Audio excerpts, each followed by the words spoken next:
दोस्तों, भारत में शायद ही कोई ऐसा व्यक्ति होगा जो सुभाष चंद्र बोस को नहीं जानता होगा, लेकिन सुभाष चंद्र बोस की मौत आज भी हमारे लिए एक रहस्य बनी हुई है।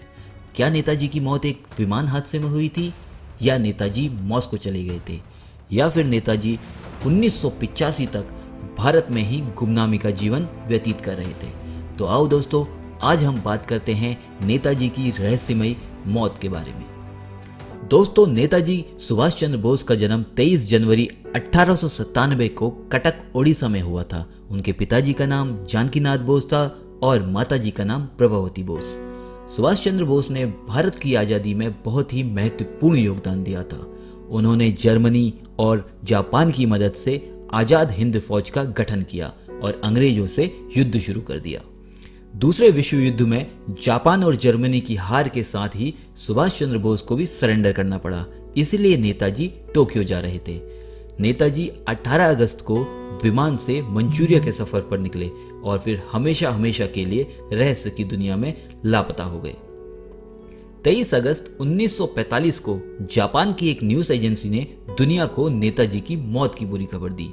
उस खबर के मुताबिक ताइवान की धरती पर एक विमान हादसे में नेताजी की मौत हो गई। दोस्तों, शुरू से ही नेताजी की मौत सवालों के घेरे में रही है। भारत के एक पत्रकार और लेखक अनुज धर ने अपनी किताब इंडियाज बिगेस्ट कवर अप में लिखा है कि नेताजी की मौत विमान हादसे में नहीं हुई। नेताजी के जापानी साथियों ने भी इस खबर को झूठा बताया था।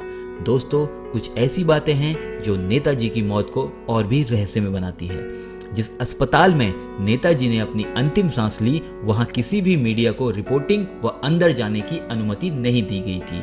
नेताजी की मौत के बाद उनका मृत्यु प्रमाण पत्र कभी जारी नहीं किया गया। नेताजी का अंतिम संस्कार जापान में ही कर दिया गया और उनकी अस्थियों को टोक्यो के रेंकोजी टेम्पल में रखा गया, जो आज भी वहां मौजूद है। दोस्तों, विज्ञान ने इतनी तरक्की कर ही ली है कि विज्ञान की मदद से इस रहस्य में से पर्दा उठाया जा सकता है। नेताजी के परिवार वाले आज भी भारत सरकार से मांग करते हैं कि उन अस्थियों का डीएनए टेस्ट करवाया जाए ताकि सच्चाई का पता चल सके, लेकिन अफसोस ऐसा आज तक नहीं हो पाया। दोस्तों, 1949 में आजादी के महज 2 साल बाद भारत के तत्कालीन प्रधानमंत्री पंडित जवाहरलाल नेहरू ने इतिहासकार प्रफुल्ल चंद्र गुप्त को आजाद हिंद फौज पर शोध करने के लिए नियुक्त किया गया। आपको जानकर आश्चर्य होगा कि ये रिसर्च 1 या 2 महीने नहीं, पूरे 3 साल तक चली और इन 3 सालों में प्रफुल्ल चंद्र गुप्त ने 490 पेजों की एक किताब तैयार करी, जिनमें आजाद हिंद फौज के मिलिट्री ऑपरेशन के बारे में पूरा ज्ञान था। लोगों को लगा था कि अब नेताजी और आजाद हिंद फौज का योगदान और उनसे जुड़े हुए सच सबके सामने आ जाएंगे, लेकिन ये किताब कभी प्रकाशित ही नहीं हुई। ऐसा क्यों किया गया, इसका कोई जवाब हमको नहीं मिलते हैं तो सिर्फ अलग अलग सिद्धांत।